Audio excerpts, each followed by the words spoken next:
Добар ден, гледате Директно. Светот повторно се соочува со геополитички тензии што директно удираат врз економијата. Војната во Иран ги турка нагоре цените на енергенсите, а ефектите веќе се чувствуваат и кај нас. Од бензинските пумпи до маркетите и сметките на граѓаните. Дали ова само краткорочен ценовен шок или почеток на нов бран економска неизвестност? Колку македонската економија е отпорна на вакви удари и дали институциите имаат јасен одговор? Владата излезе со мерки, намалување на ДДВ за горивата и обиди за ублажување на ударот. Но дали е тоа доволно или е потребен поширок и посистемски пристап за заштита на стандардот на граѓаните и стабилноста на бизнисот? Што ќе се случи ако кризата заврши брзо, а што ако потрае? Дали следува нов инфлаторен бран и колку ќе чини тоа за сите нас? Вечерва за овие прашања во студиото разговараме со нашите гости, поранешниот министер за финансии Джевдет Хајредини. Добар ден, добре дојдовте во студиото. Добар ден, најзор. Виктор Митевски од невладината Змај. Добар ден, добре дојдовте во студиото. И Ромео Костадинов од Сојузот на стопански комори. Добар ден и за вас. Добре дојдовте во нашето студио. Господине Хајредини, за почеток рековме неколку сценарија има, дали ќе трае кратко, дали ќе трае долго и така натаму. Од сето многу зависат одговорите на она што ќе се случува понатаму. Последиците веќе ги чувствуваме. Што мислите, дали ова ќе предизвика еден посериозен удар врз глобално врз економијата и врз Македонија? Па во денешно време широките слоеви население, млади, стари, информатичката технологија направи се во тек што се случува. Така да тешко е сега некој од нас овде да кажува нешто што никој не чува, ние знаеме од негде. Иако и слушаме некои аналитичари, као да се во Америка, како да ги знаат тајните на Америка. Кај ги знае овој податоци и ово. Значи, што сакав со ова да кажам? Секоја вечер, секој ден сме овие денови соочени со ова драматична ситуација. Меѓутоа, во почетокот, пред првиот ден, кога се најавили првиот ден, имаше некои од одговорни лица на кои некои оптимистички изјави дека ова ќе трае 3-4 дена и дека ќе нема последици по нас. Јас исто така реагирав дека би сакал да е така, меѓутоа така нема да биде, од причина што толку и толку уште не се знаеше дека ќе се прошири овие новите мерки. Представителот на САД што ги презеде, дека Иран не е Венецуела, нити ајатоласите се Мадуро. Тој Мадуро го најде у спална соба и го однесе во Њу Јорк. Ова, реку, и сега сакам да истакнам, зашто е сосема поинаку. Помладите генерации не знаат, а тие и млади кои читат знаат, дека 80-тите години Ирак, начело со Садам Хусеин, го нападна Иран и војната траеше равно 8 години. Загина 2 милиона луѓе и не се промени ни една педа граница. Времено се помени, па на крајот пак се врати на иста. Излага, али после на крај границата остана иста. Овој, тоа не е без значение. Ирак е власта била секогаш и Садам Хусеин сунит од верската. Меѓутоа мнозинство население се шиити во Ирак. И тоа беше причината за судират меѓу нив во суштина. Добро, но... А Иран е 90% шиити, освен.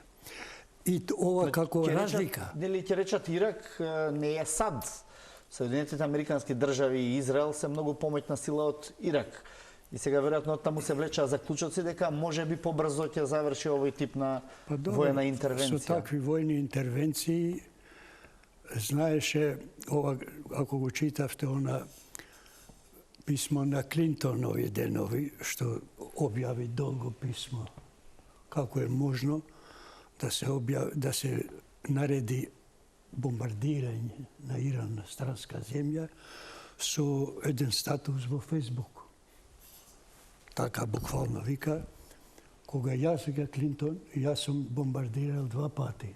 Јас сум донел такви одлуки Ирак и Југославија. Тоа не било така лесно донесена одлука.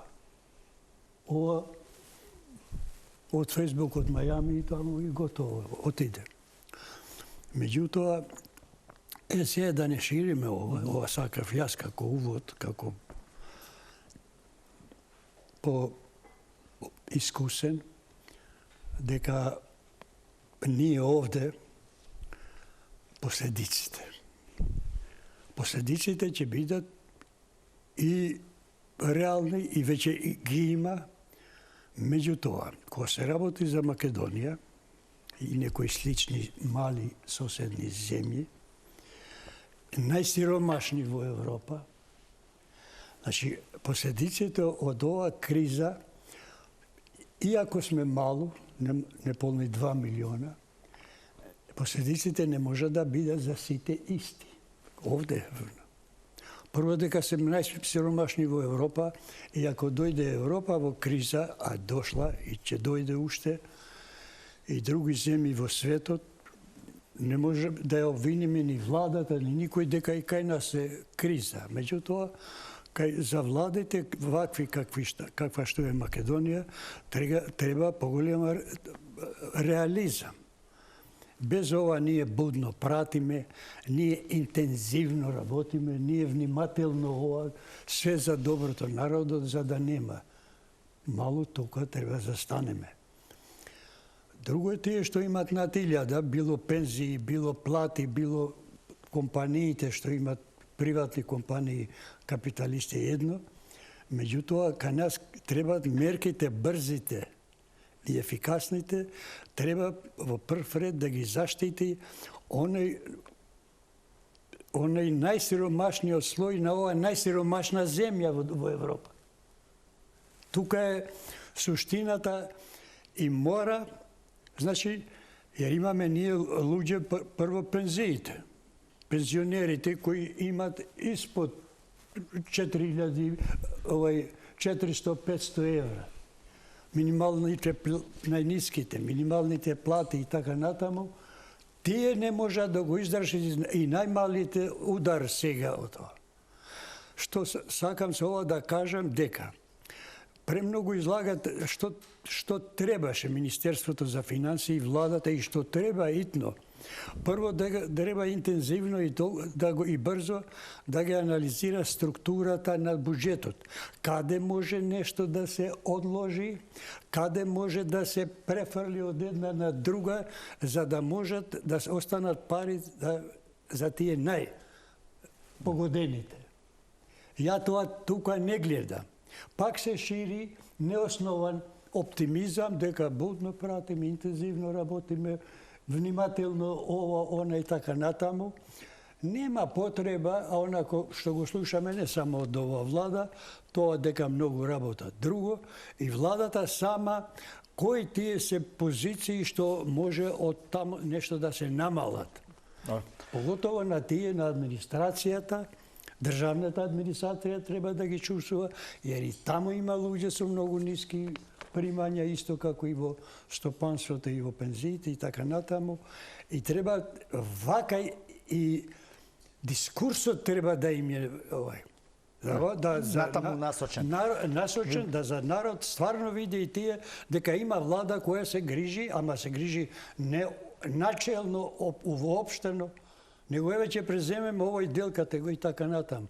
Ние знаеме ковидот, кога вака ќе штедиме ова, ќе штедиме тоа, 200, ништо не остварија од тоа што го кажува во тоа време. Да не испадне многу сличен е дискурсот и јавниот настап на најодговорните во државата. Благодарам за сега. Митевски, владата излезе со една мерка практично, тоа е намалување на ДДВ-то за горивата, меѓутоа ќе се вратиме секако ќе ја коментираме. Меѓутоа одредени држави веќе носат и многу покомплексни и посистемски мерки. Што велат вашите согледувања и анализи? Дали е време за такво нешто или можеби едноставно треба да почекаме овој бран негативен, можеби да заврши, иако тука предвидувањата во моментов никој ги нема точни.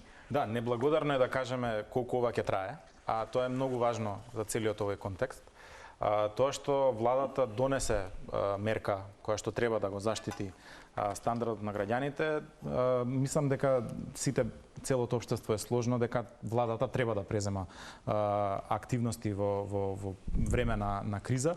Прашањето е како тоа да се искомуницира и на кој начин навистина да ги таргетира оние кои што, како што каже и почитуваниот Харедини, да ги таргетира оние кои што се највеќе погодени. Македонија е специфичен пример, не е толку специфично уникатна од аспект на отвореноста и каква економија е, но тоа што треба да го имаме предвид е дека во Македонија скоро близу 50%, 47% од потрошувачката на гориво, нафта особено, оди во транспортната индустрија. А транспортната индустрија кај нас е многу важен сегмент, индиректно и за граѓаните. Зошто? Затоа што ние сме отворена економија и зависиме од увоз. Ако транспортот е тој кој што поскапува, автоматски и цените на крајната потрошувачка, цените на работите кои што ги наоѓаме во супермаркетите, на долг или на среден рок, може да имаат влијание. И затоа мерките треба да бидат многу потаргетирани, затоа што мерките со ковидот, мерките со енергетската криза, со војната со Украина и Русија ни покажаа дека нетаргетирани мерки можеби купуваат социјален мир и ги заштитуваат слоевите на граѓаните, но фискално многу ја ослабуваат позицијата на земјата. А ние во моментов, па дури и сами министри во владата кажуваат дека буџетот и не ни е баш во најдобра кондиција. Костадинов, потребни ли се дополнителни мерки од аспект на бизнисот, како тоа го гледате? Значи, најпрви стопанството очекува да се продолжи со функционирањето на вредностниот механизам, да се овозможи непречено снабдување со деривати на нафта и да не дојде загрозување на прагот на човечкото достоинство, да има нереди по бензинските пумпи и останатите масовни појави кои што се појавуваат сега во нашите комшиски држави. Да не кажам дека сите наши комшии ги ограничија количините на дериватите кои што се неопходни за снабдување на како на стопанството, така и на домаќинствата, меѓутоа со тоа направија огромен притисок врз количините на дериватите кои што се во постоечките резервоари, дали на бензинските пумпи, дали во складиштата и така натаму. И што се случи во случајов? Се случи една масовна хистерија дека има недостаток на гориво и вредностниот механизам не успеа да профункционира во соседните држави. Ние кај нас за среќа вредностниот механизам го зачувавме, значи цената на нафта да се покачи, меѓутоа нема хистерија за количините на нафта. Што е многу добро во случајот, затоа што било кој стопанственик да има потреба од нафта може да го задоволи својот, да не кажам, баланс и така натаму, да дополни своите количини за да има непречено функционирање. Значи, иако цената на нафтата е покачена, тоа е нормална работа, не зависи од нас, тоа е веќе светски тренд. Тука не можеме да се бориме, но очекуваме владата да оди со дополнителни мерки во поглед да може стопанството полесно да го преброди овој удар, овој кризен момент, со тоа што ќе се намали цената на услугата и нема да има ек врз инфлацијата. Што значи дека во соодветните субвенции, односно субвенционирање на цената на нафтата на оние транспортни организации кои што се директно засегнати од изложеноста на цената на нафтата. Што значи дека ако се покачи цената 92 денари, да се направи одредена програма каде што стопанствениците би дошле до одредени средства од кои што соодветното зголемување на цената ќе се прелеат кај стопанствениците како не би се дошле до тој инфлаторен шок, односно до таа инфлаторна замка или стапица, каде што би можеле да имаме далекосежни последици. Тоа е она што стопанството во моментот го чувствува и бара секако будно следење на состојбата, но апелираме да не дојде во ситуација да имаме недостаток на деривати, како што се случи во околните земји. Значи, колку што барате субвенционирање на компаниите кои што го обавуваат транспортот во земјава. Да, зошто? Дали тоа го систематизиравте низ конкретни мерки или оставате владата да си ги најде модалитетите? Предлогот е на маса, значи ние сакаме да постои субвенционирање од следните причини. За да се запре инфлаторниот скок, да се амортизира инфлацијата, да нема зголемување на цените. За да може стопанството, како што сега општествено одговорните компании во Македонија, како што е Макпетрол, Окта и останатите, нели, даваат 2 денари по литар пониска цена од она што е максимално дозволената од регулаторна комисија. Што значи дека оваа општествена одговорност треба на некој начин да биде прелеана во соодветна мерка за субвенционирање, како би можеле оваа инфлација да ја држиме под контрола. Доколку инфлацијата заузда, односно земе замав, таа ќе биде тешко да се контролира. Македонија... Ние не можеме да знаеме дали барелот од сегашните 100 ќе отиде на $200 и тогаш тие краткорочни мерки едноставно не даваат, нема да дадат такви резултати какви што би сакале. Добро, овде ги имаме и стоковите резерви. Во такви флуктуации кога е несигурноста, стоковите резерви ќе играат огромна улога, можат да играат огромна улога. Тие се сега ставени во функција, колку што знам се уште не е. Се најавува за мазутот да бидат ставени во функција, а подоцна за ако има потреба. Харедини, вашето мислење околу оваа мерка за која што еве досега зборувавме и за која што се уште се зборува и ќе се зборува како една од основните што треба да придонесе во намалување на стравот прво, а второ во намалување на инфлаторните притисоци. Видите, ова дилема едно е ако трае долго, а очигледно има сигнали дека тамо ќе престане. Меѓутоа последиците некои ќе бидат трајни. Ако престане сега, а тоа се други, геостратешките проблеми, довербата на малите држави во големите, во НАТО, тоа веќе никогаш нема да биде да очекуваме дека ако сме членка на НАТО готово, се редено, а гледаме дека НАТО бил некогаш пандан на Варшавскиот пакт, сега се релативизира и не што се случува, без НАТО све.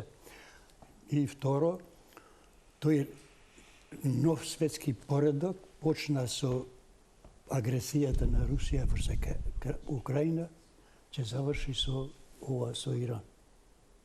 Меѓутоа, трајни последици.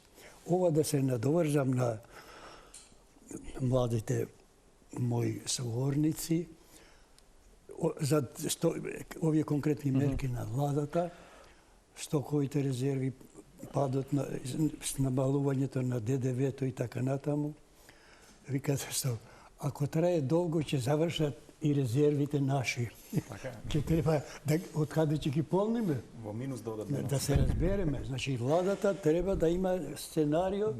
Едно е дека ќе трае кратко, да ги користи овие резерви што ги имаме, jer ние не и смештајни капацитети немаме да имаме за 30 години или за 10 деривати. Толку се 60 на до 90 е максимум што може да се знае колку сме.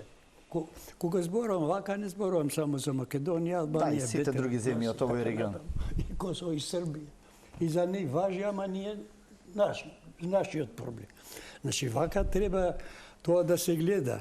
Никој не бара од владата да прави сценарио што ако трае со години. Прашање дали ќе биде задача на оваа влада или на некоја друга.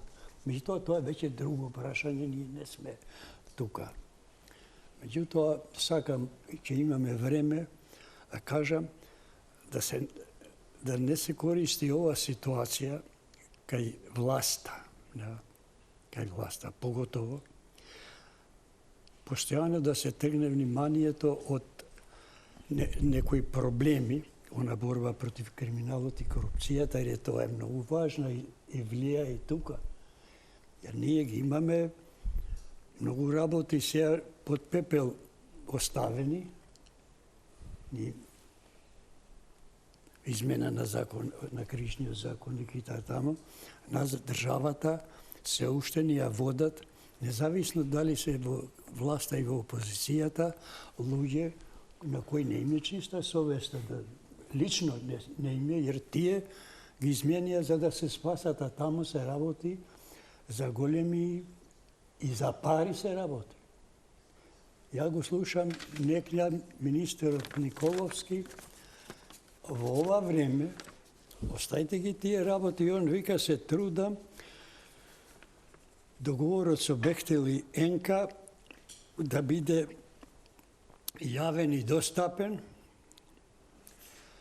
се борам. Не е само тоа. Ако на тој план се прават чекори, народот сега кога се жали за сиромаштијата, не може да ги забораваме тие луѓе што стотини милиони имат. А наши граѓани се, наши функционери. Од нив чекаме мерки сега. Тоа е врзан. А тој вика договорот на СДСМ со Бехтелиенка. А договорот на ВМРО со Синохидро бетер беше. Тој тоа не го бара. Ужасно пари ни одат и никој не знае и не објавува колку ќе не чинат транспортните коридори, 8 коридорот, договорот со за железницата и за осмицата. И 8 Бехтелиенка и така натаму. 10 е коридорот. Ние гледаме дека таму се работеле за стотини милиони. Ова ја усложнува уште повеќе и нека да кажете преземените обврски сега на Македонија кон овие компании во коридорите 8 и 10 дополнително ја усложнуваат нашата финансиска состојба. Ова со делницата со Синохидро, никој не знае колку ќе чини вкупно. Jer никој тие договори не ги кажува, не разбирате. Па излегува последниот анекс беше 180 милиони, вкупно околу 770 милиони. Уште не се знае, и ова не се знае. И ова не се знае. Второ, тие договори се многу незгодни со кинезите. Не можеш да го раскинеш, jer ќе изгубиш многу повеќе. Ама нас тие луѓе ги имаме, од нив очекуваме конкретни чекори за да може да се ослободат и луѓето да не се бават со тоа многу. А ним им одговара да се тоа се заборава што побрзо. Мислам тоа да се заборава, сега ќе користат ова. Видите што имаме, оставете таа работа. Како да оставаме таа работа? Таа работа треба да биде постојано и да е краткорочна ова криза и да е долгорочна. Ова што го зборува почитуваниот Харедини е многу релевантно затоа што зборува и за фискалниот простор кој што го имаме како држава. Не кажам за фискалниот, за намалувањето на данок. Владата вика вака, владите нити создават, нити делат. Владите со устав се надлежни да земат од едни да дават на други. Дистрибуција. Ве молам. Редистрибуција. Тоа е јасно. Не може ти будно не спијам. Што ќе спиеш, треба да мислиш од кого ќе земеш, кому ќе му даваш. Владата не создава. Да, добро, тоа е и ова што го рече и Костадинов, дека потребно е во овој момент да се субвенционираат одредени дейности. Еве сега ќе го намали ДДВ-то, па ќе се намали приходот во буџетот. Добро, ама на пораснатите цени веројатно ќе има некаква компензација. Било да ги ограничат, било да ги намалат, било да ги зголемат цените, крајната сметка ќе ја плаќат граѓаните, а не владата. Добро, тоа е секогаш така. Така секогаш. Повелете ми. Сега отвораме многу теми. Така, меѓутоа ќе ги фокусираме полека, еве да видиме кон ова таргетирани, да речам, субвенции или како што го наречем. Зошто се важни таквите таргетирани мерки? Затоа што ако вие, тоа го кажавме и пред малку, ако вие ги користите намалувањето на ДДВ-то како единствена мерка во системот, вие се доведувате во ситуација каде и тој ограничен фискален простор, пари кои што се во моментов на располагање на државниот буџет, го стеснувате затоа што ги намалувате и преходите со тоа што ги намалувате акцизите или пак во конкретниот случај даноците. Зошто се важни овие буџетски расходи кои што патем Македонија за Бехтел и Енка не зема заем. Значи немаме девизен прилив за да можеме да финансираме голем капитален објект. Ние од државните средства, од државниот буџет, дефицитот кој што го создаваме на некој начин, го вложуваме во овие коридори. Сега, што значи тоа во конкретниот случај? Тоа во конкретниот случај значи дека владата баш и нема простор многу да субвенционира или пак да поддржи финансиски, фискално одредени мерки како што тоа беше за време на ковидот или пак за време на енергетската криза, кога што делумно и се задолжувавме за да покриваме пакети кои што ги носевме за да се стопанството да може да излезе, односно да не се соочи со таа криза. Затоа многу е важно, како што кажавме и на почетокот, да се направат сериозни анализи кој ќе биде највеќе погоден.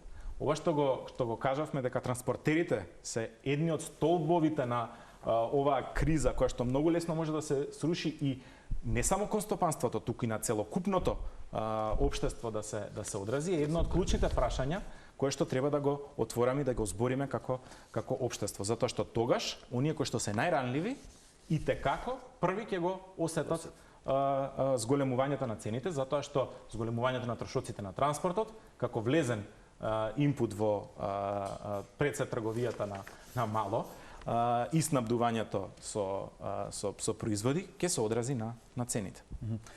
Костадинов, го кажавте кој сектор е најпогоден, нормално тој е дека е првиот на удар, но во маркетите веќе се чувствува притисок и на другите цени на производите, при што предничат и се очекува да предничат повторно оние што се наменети за широката потрошувачка, тоа се прехраната и прехранбените производи без кои не се може. И сега во услови на, како велат, кога имате дома полн фрижидер, значи можете можеби и цел месец да го издржите без да одите да купите некоја нова намирница, ќе успеете со тоа што го имате дома и порафтовите да се прехраните. Дали нашиот буџет е полн фрижидер во овој момент, или имаме процепи кои што не ни дозволуваат да тоа комотно влегуваме во целиот овој процес? За жал, ова е најлошиот момент за македонскиот буџет, затоа што сега е за исплата првата транша од солидарниот данок. Она македонска трагедија која што се претвори во некоја трагикомедија во овој случај е што парите треба да се вратат до март, првата транша, март 2026 година. Втората рата оди на март 2027 година. Ова е најлошиот момент за македонскиот буџет, затоа што солидарниот данок имаше огромно учество, односно процент во вкупните приходи од минатата година. Така да за македонското стопанство не можеше, односно за македонскиот буџет не можеше полош момент да се случи од оваа состојба во месец март 2026 година. Колку пари очекува стопанството во оваа транша? Не сме сигурни затоа што не знаеме колка е првата рата, затоа што немаме се уште милиони се брои. Да, секако се многу огромни овие средства, затоа што знаеме колка средства прибра од минатата година, половина од тој износ е она вртоглава бројка која што за жал македонскиот буџет ја нема обезбедено во моментот, или барем ја нема на располагање во моментов за да ги врати веднаш. Така да оваа состојба што сега се наметнува, нормално е дека е со ограничени лимити, односно ограничени можности за интервенција од буџетот. Второ, ние велиме дека имаме покачување на цените во маркетите. Тоа е нормална состојба. Македонија е увозно зависна држава и за храна. Ние храна веќе не произведуваме дури ни половина од потребите, не задоволуваме. Така да ова е увозна инфлација која што кај нас ќе ја има. Веќе видовме јајцата, зетинот и така натаму, односно маслото за јадење, сите тие се со покачени цени, што е нормално затоа што ние не ги произведуваме. Второ, ние сме енергетски зависни. Така да транспортот не е само првата карика. Среќа е што македонското стопанство е повеќе врзано со електроенергетскиот систем, односно за потребите на електрична енергија.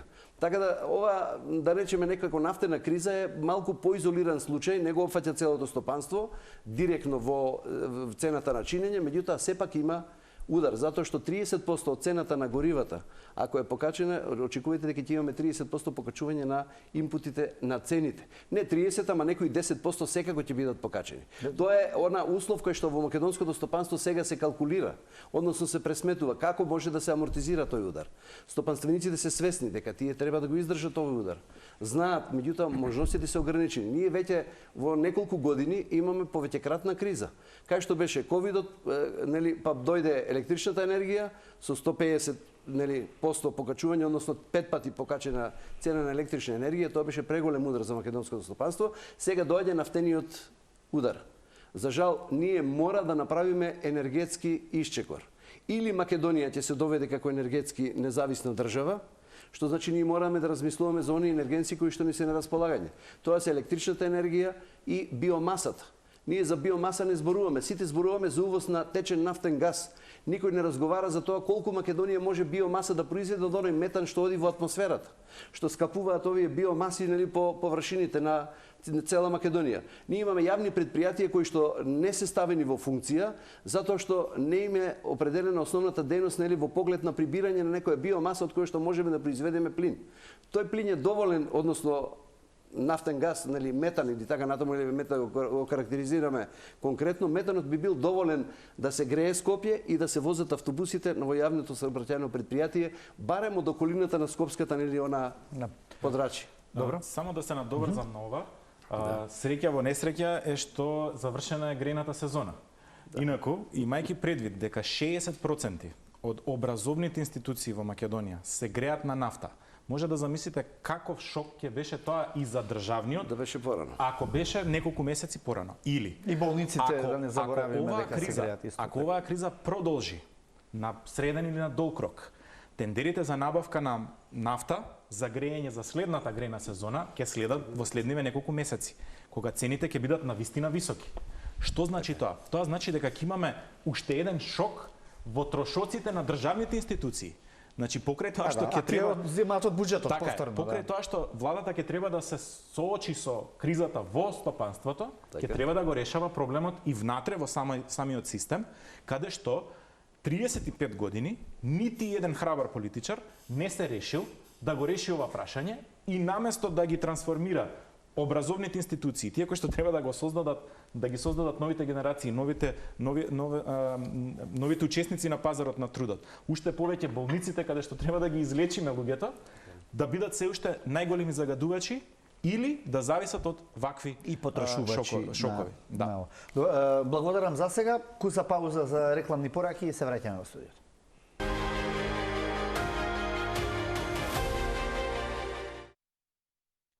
Повторно во студиото на Директно, господине Хајредини, актуелно, акутно, што може да се направи или да размислуваме на некој посреден или долг рок, бидејќи треба и сега да спасуваме, а и да мислиме за еднината. Да, долгорочна еднина. Видите, ја памтам оптимизмот што 90-тите, кога дојде до пад на комунизмот, ние мислевме дека се спасивме, а ја бев во тој систем. И тој систем падна сам од себе. Со сила дојде, без сила отиде, затоа што историски падна на испит. Ми тоа мислевме дека ќе биде се готово, се партии имаме, имаме плурализам, имаме равноправност, имаме. Сега после 35 години и мислевме дека меѓународната поделба на трудот, ослободувањето на трговските односи, ќе влијат и кај нас да расте продуктивноста на трудот.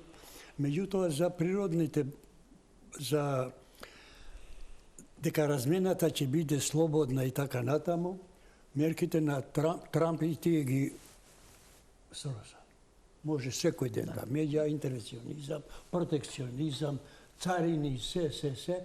Значи, и таа илузија што имавме кога ќе падне комунизмот ќе биде доволно. Сега гледаме дека ќе падне и овој вид капитализам што се надевавме многу. Украина, жито, Русија, купувавме, продававме и така натаму. И ова сега. Што ми е поентата? Поентата е дека долгорочно ќе се соочиме со потребата. Онаго што имаме ние, например, имаме база за прехранбена индустрија. Тука не треба веќе да се надеваме дека ќе бидеме независни, ако затоа што ќе земеме од увоз. Од увоз може ќе најдеме, ама скапо ќе биде многу. Значи, и скапо да произведеме енергија, мислам на електрична енергија од хидро, и користевме, нема веќе многу потенцијал за нови објекти. Мало ги знам кои се. Значи, ние треба сега да се долгорочно, за да не имаме такви удари врз цените при овие краткорочни влијанија од надвор, да имаме секогаш во вид и да инвестираме во основните прехранбени производи, што можеме. Енергијата, термоцентралите, зависат многу од тоа, вие викате тоа, ама веќе како ќе се развие индустријата. Jer ако нема индустрија, нема потреба ни од многу енергијата.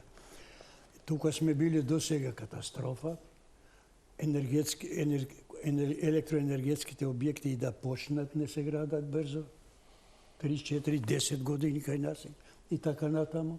Така да тоа не е да градиме. Ние од јагленот ќе си останеме зависни во наредни 10 години секако, како што гледаме. Апсолутно, резервите на јаглен одамна се зборува дека се при крај кај нас. Меѓутоа, како инпут во рек Битола, тоа е тој. 80% од сопственото производство го дава комбинатот Битола на Македонија. Производство. И тука се движи за сега и билансот из потрошувачка и производство. Меѓутоа, енергија, колку да имаш повеќе, ќе треба, се продава.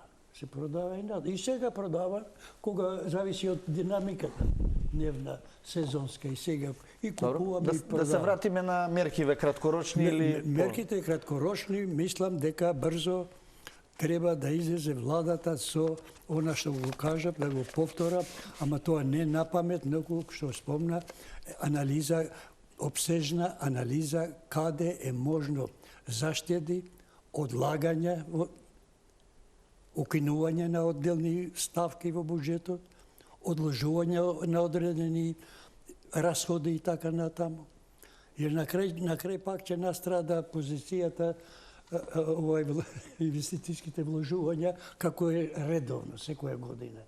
Ќе предвидуваат 600-700 милиона, на крај не се трошат, jer нема капацитет административен да ги прават проекти и на крај пак одат за тековни потреби на буџетот.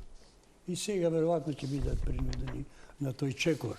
Значи ние викаме каква е состојбата. Ние детално каква е состојбата во буџетот не знаеме и не може да знаеме, тоа знае Министерството за финансии и владата. Ма од нив не произлегуваат информации дали има потреба од одредени интервенции во расходната страна на буџетот. Вика дека ќе намалиме приходната со ДДВ-то, ама што ќе прави со расходната? Тука не дават одговор. Бидете мирни, све ќе биде пак. Во време на ковидот македонскиот народ малку политички и психолошки. Не треба да се плашиме многу, македонскиот народ мирен е. Повеќе него што треба е мирен.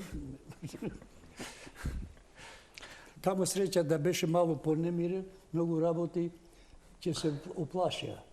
Таа 22 година инфлацијата вивна 19%. Ако се сеќавате, а предпоставувам дека се сеќавате, дали сега се наоѓаме пред... Сеќавам ја и 92-га и 92-га.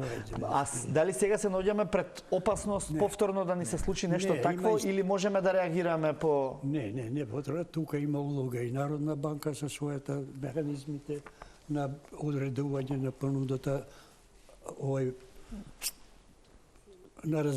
понудата и поборувачката со интервенција со девизни резерви, во курсот делува и така натаму.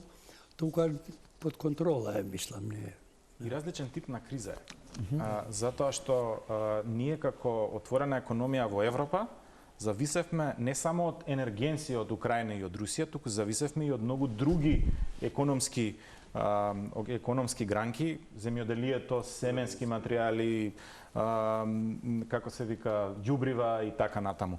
Ормудскиот теснец 80% од трговијата е нафта и газ. Само 13% е овие земјоделски производи. Кој што, кога ќе го видиме каде им е дестинацијата, тие најчесто се движат на исток, Индија, Кина. И сега, каде е предизвикот? Значи, ние директно нема да бидеме погодени, како што бевме погодени каде имавме криза на понудата. Ние имавме потешкотија да стигнеме до соодветните репроматеријали, производи, тоа што го кажавме и што не треба да се случи, не сме во моментот во таква ситуација. Но тоа на среден рок може да се одрази на цените, затоа што овие кои што не можат да добијат производи кои што поминувале низ Ормудскиот теснец, значи Кина, Индија и така натаму, ќе почнат да бараат решение и да се снабдуваат од оние кои што ни се нас снабдувачи. Автоматски тоа ќе значи ценовен шок. ценовен притисок, качување на цената на тоа што ние го набавуваме. Тоа на краток рок нема да се одрази ако оваа криза потрае. Ако оваа криза потрае или пак ако се реши, еве да отидеме со сценарието, ако се реши брзо, тоа што го кажува Хајредини дека ќе има трајни последици, токму ова се руши светскиот поредок и начинот на кој што функционирале синџирите на снабдување во светот. Ако потрае подолго, можеме да се соочиме дека ќе треба да се надпреваруваме ние како мала и отворена економија со големи економии кои што ќе имаат и многу поголеми барања и потреби од нашата. Која е улогата на владата во таквите случаи? Владата во ниеден момент не смее да ги запре инвестирањата и вложувањата во инфраструктура. Затоа што ако се доведеме во запирање на инвестициите, тогаш се доведуваме во... Од каде да запре прашањето сега, ако веќе... А тие знаат подобро, мислам конкретно. Веќе ви дадам еден конкретен пример што неколку пати сум го кажувал во јавност. Правиме анализа за реконструкција на кровови на основни училишта.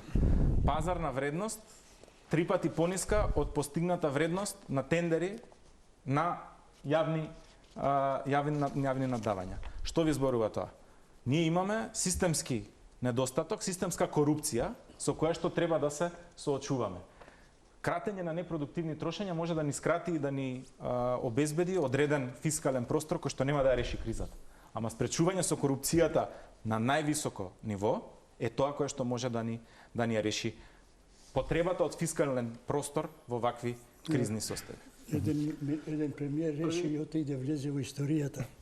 Во Македонија нема корупција во првиот и во вториот ешелон. Значи, од третите натаму, тоа сме ние трети. По поглед на мерките, само да кажеме дека буџетот во моментот се уште не е загрозен. Зашто? Затоа што оваа мерка со ДДВ-то не го загрозува дополнително буџетот. Која е анализата? Значи, ова е дериват кој што компаниите имаат право на одбивка на претходен ДДВ. Односно, при набавката на дериватот, за потребите на дејноста се одбива ДДВ-то.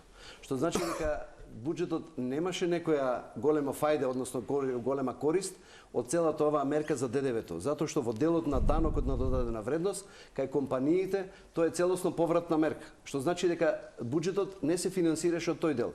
Се финансираше од она 1/3 кој што се троши гориво од дериват нафта за патничките автомобили, каде што правото на одбивка е исклучено.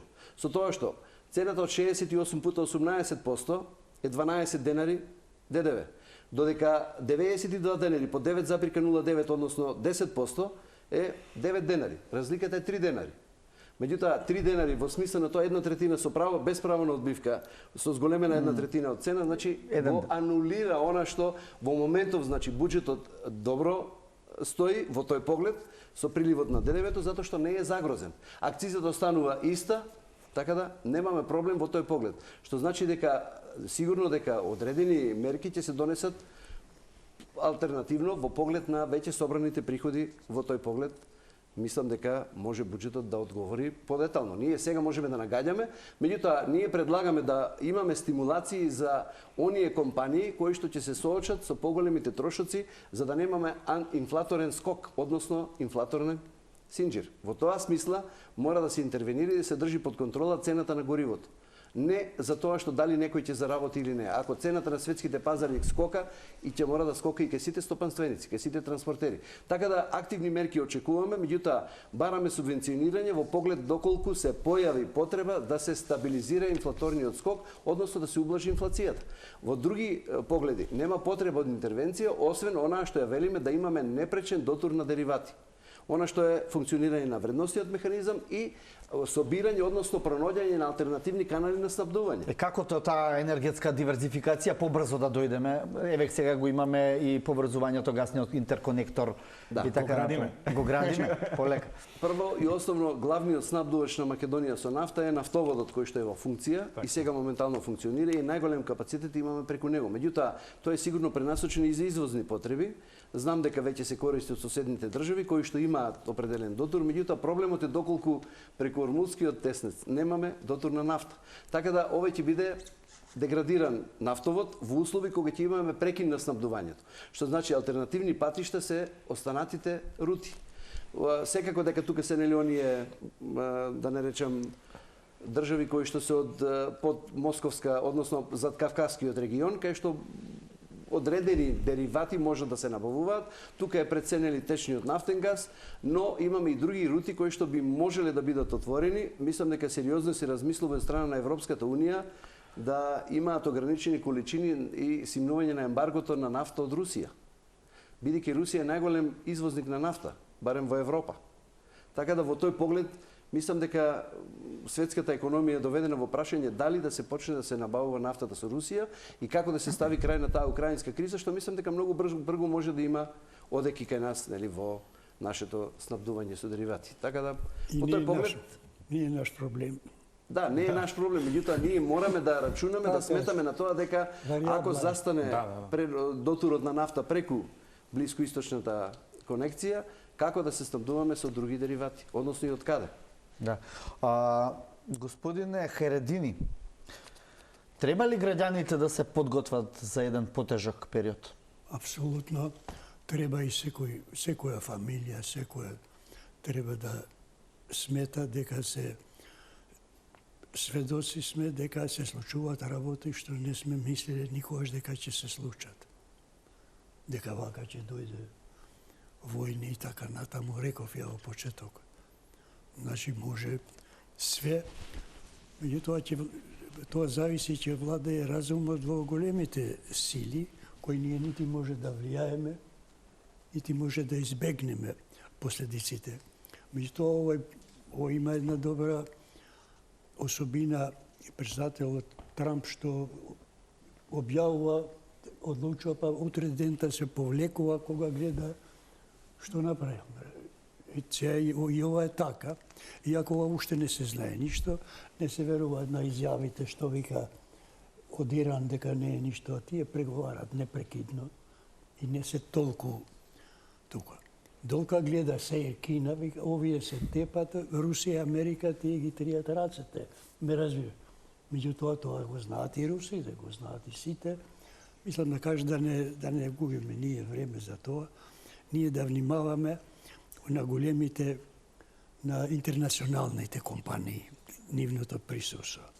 Ние без нив не можеме, а со нив треба да внимаваме, jer тие не само што не ги корумпират првиот и вториот ешалон, почнуваат од првиот, од врвот на првиот, па одат и до вториот, мерат да ги корумпират, него дури може и премиери да ни поставуваат.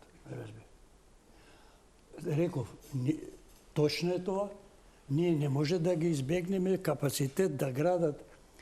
Нажалост се знаат причините, ние имавме капацитет и градежни предпријатија, исчезна сите, кои градеа подобро од Бехтел и Енка во Европа, во Африка, во арапските земји.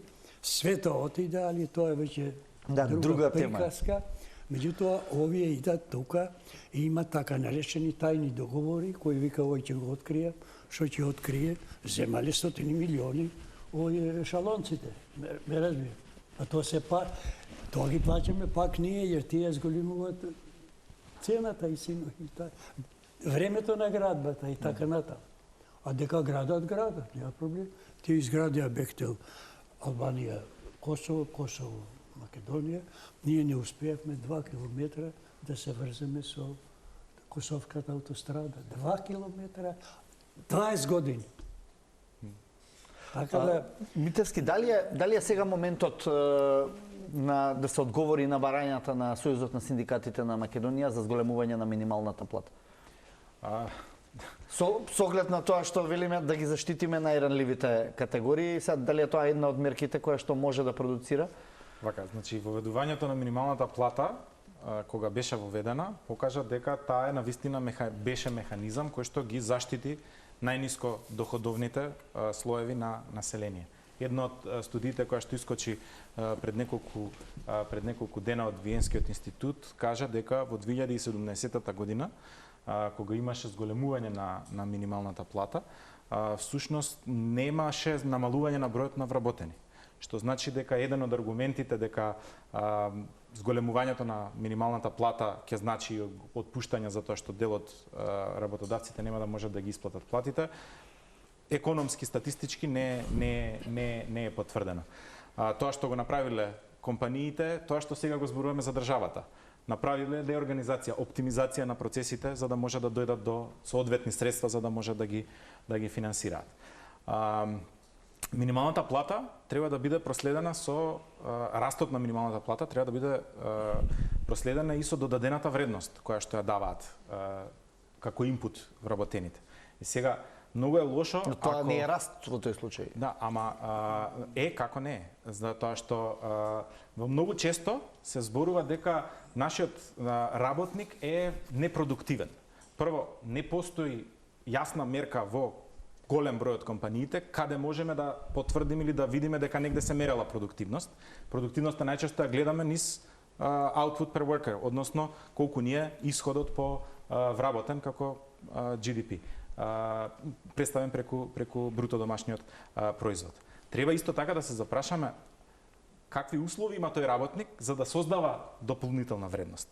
Тоа што треба да се продолжи, а е во контекст на минималната плата и зголемувањето на минималната плата, е паралелно како систем да градиме и општество кое што, односно економија која што ќе има дополнително додадена вредност. И тогаш нема да биде прашањето дали треба или не треба да зголемуваме минималната плата, затоа што тоа ќе биде потребата.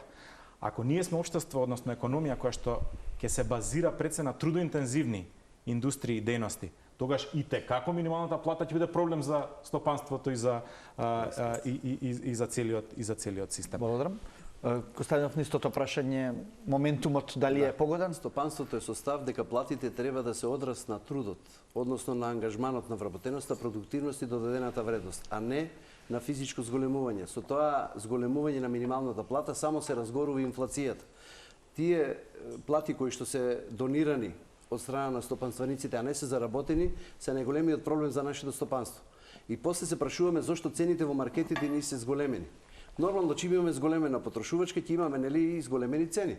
Во овој случај, значи, продуктивноста кај македонското стопанство мора да е поврзана со растот на економијата.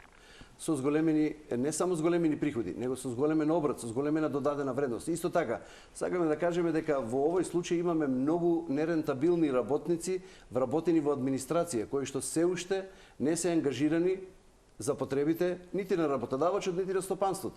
А стопанството го издржува ударот. Значи, на еден вработен во стопанството имаме 20 издржувани од администрација. Зошто? Зошто толков јавен сектор? Па ние сме премала држава за да можеме тој товар да го издржиме. Македонското стопанство е со ограничени карактеристики. Ние не можеме, велиме, продуктивноста. Јасно е дека продуктивноста е мала затоа што кога ние ќе излеземе на меѓународен пазар, нашите цени се преголеми, односно превисоки. Зошто? Затоа што имаме огромни давачки кои што мораме да ги следиме. Зборуваме за некои плати кои што биле повисоки од соседните држави. Не е точно. Ние имаме многу повисоки плати земано по единица труд, односно по потрошен час, одошто сите други наши околни земји. Затоа што тие рачунаат бруто плата, ние сметаме нето плата. Не може нашата нето со нивното бруто да се мери. Значи мораме да имаме истоветни вредности и карактеристики. Добро, тоа не е баш фактографски точно што сега, бидејќи имаше и реални споредувања и Македонија секогаш беше при дното. Како? Начин на плаќање е разлика. Да, јасно. Во моментот е... Не е нето бруто, да. Во суштина исто. Добро, јас тука ви благодарам што бевте гости на Директно. За крај, господине Харедини, уште едно прашање, бидејќи ги отворивме геополитичките прашања, па да завршиме и така. Меѓутоа, во еден покус одговор, ако можете да ми дадете. Кој е денеска газда на Блискиот Исток?